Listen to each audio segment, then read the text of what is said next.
The coastal resort of Bray Sands is set amidst an area of outstanding natural beauty. Its mile-long expanse of golden sands making it the ideal holiday destination for families and surfers. And yet, what many visitors and locals alike don't realise is that on their way to the beach, they pass by a unique building. A building so full of history, mystery and intrigue that it's become part of Cornish legend. And today, its reputation as one of the most haunted places in the whole of the UK attracts visitors from far and wide. Welcome to Pengersick Castle.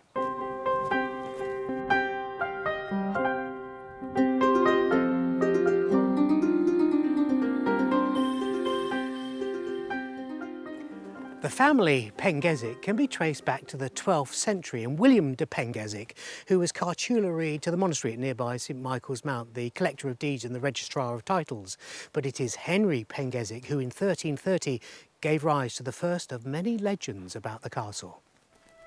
David de Lyspin, the vicar of nearby Breed Church, accompanied by brother Thomas, a monk from the monastery at Hale, called at the manor one day to gather tithes, an annual voluntary contribution to the church which was, in reality, an obligatory tax. A disagreement ensued, a violent altercation which left the vicar gravely wounded. Henry Pengersick was excommunicated from the church for his attack on the clergyman, and shortly afterwards stories began to circulate that he had forsaken his Christian beliefs, that he consorted with witches and devils, that he practiced the black arts, that he had welcomed the devil into his home and his heart. Whether Henry did indeed practice necromancy or whether it was just a rumour put about by the church to punish the Pengersick family, we shall never know. But 2 years later, wounds having healed and duties being paid, Henry received absolution by special permission of the Pope. One of the castle's famous ghosts is that of a black-robed monk who is seen walking the grounds towards the castle, perhaps calling for his tithes for all eternity. As soon as you enter this historic building, it's clear that it was built for refuge and defence. The walls are a metre thick and solid granite, and above the doorway is a drop slot for dispelling boiling oil or other noxious substances on unwanted callers. But through here, the gun room, this was built purely for defence. The 6 arched embrasures are very similar to the gun loops at Pendennis Castle, which date from about the 1540s, but these are quite unlike the general run of West Country 15th or early 16th century loops. The dumbbell shape is a peculiarly Scottish design, and the nearest match for these loops are to be found at Treve Castle in Galloway. Another Pengersick mystery.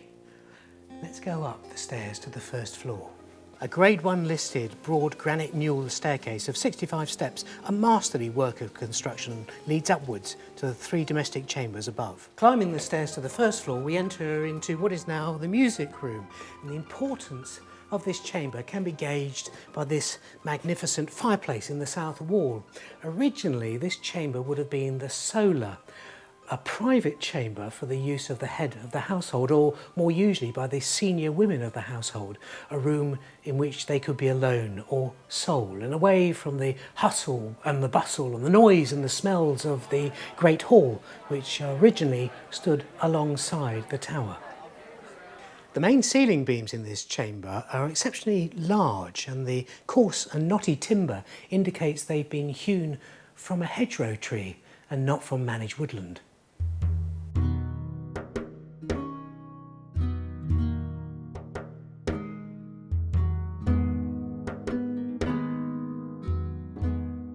Climbing the stairs to the second floor, we enter the bedroom, and it is here in this chamber that many visitors have experienced firsthand the paranormal activity for which the castle is renowned. Rita Radcliffe-Marshall, the chair of the Pengersick Historic and Education Trust, cast a little light on the strange occurrences. So, how many presences are there here at the castle, Rita? At any one time there can be 27 presences. Good grief. Not all in this room, in various other rooms of the castle. How many in the bedroom itself? Possibly about 9. Right. Some come up here from the solar and then go back down to the solar. One presence in particular is known to go up to the roof. That's the presence we call the dancing girl. We were talking about this earlier on. This is an automatic drawing that was done by one of the dowsers. That's correct. And we think this might be of the girl who died... Possibly. On a fall from the roof? She was dancing on the roof and she went over to look over the top, and the wind caught under her skirts and she fell to her death. And there's people that still see her to this day? Not sure that they see her, but people have certainly felt her. Right. Some people get the urge to start to dance and she will lead them up to the top of the tower. Crikey. So a dangerous presence. Yes. And you said there are other presences in this room. There's one by the spinning wheel? There's a presence we call Hannah by the spinning wheel. There is a small boy by the jar over there. There are several presences on the bed. The bed did not come from the castle. That was bought by Angela, right. The owner of the castle. Possibly about 2 presences on that bed. And you run sort of haunted nights here, ghost nights? Regularly throughout the summer, yes. And so how many people come on a ghost night? We can accommodate 25 people at any one time for insurance purposes. Right. They spend time in the grounds and in various rooms of the castle. They do darkness vigils. We teach them how to use the dowsing rods, and hopefully that they will pick up some information. Right. But we can't guarantee that the ghosts will perform on the night. But people do experience... People do experience lots of things here. They'll experience cold spots, being pushed, maybe having their clothing tugged. The presence of the small boy does like to go to women and pull. If they've got a skirt, he will gently pull the skirt. Right. And we think that he's just maybe looking for his mother. And do people take photographs, obviously? They will just take random shots, okay. Both in daylight and in dark, in the dark. Yeah.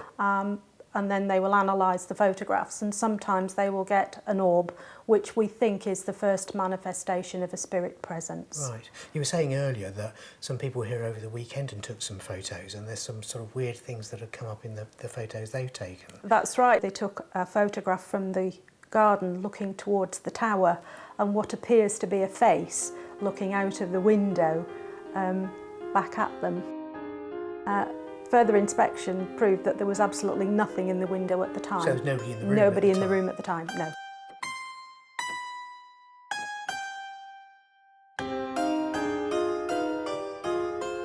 Today, the tower and a fragment of the gatehouse are all that's left of Pangzic's great flowering.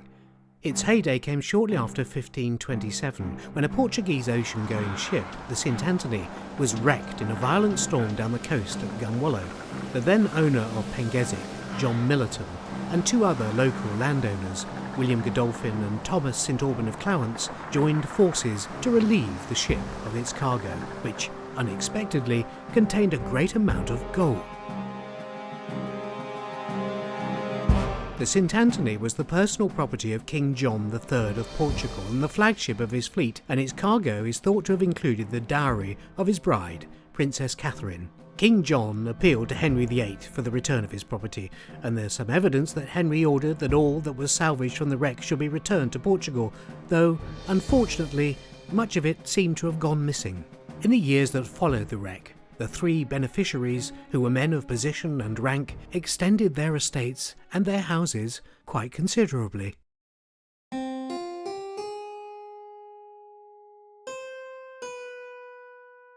Pangzic was occupied until the 17th century, but then fell into disrepair, and by the 18th century was a ruin.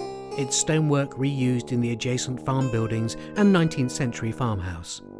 The tower survived as a retreat and reputedly as a lookout for smugglers. In 1970, the castle was bought by Angela Evans, whose research and restoration saved this unique building. Since her death in 2008, Pangzic has been managed by the Pangzic Trust, who are carrying on with her wishes to preserve the magic and mystery of this unique building. As for the ghosts, I'm sure they'll be true to the spirit of the place.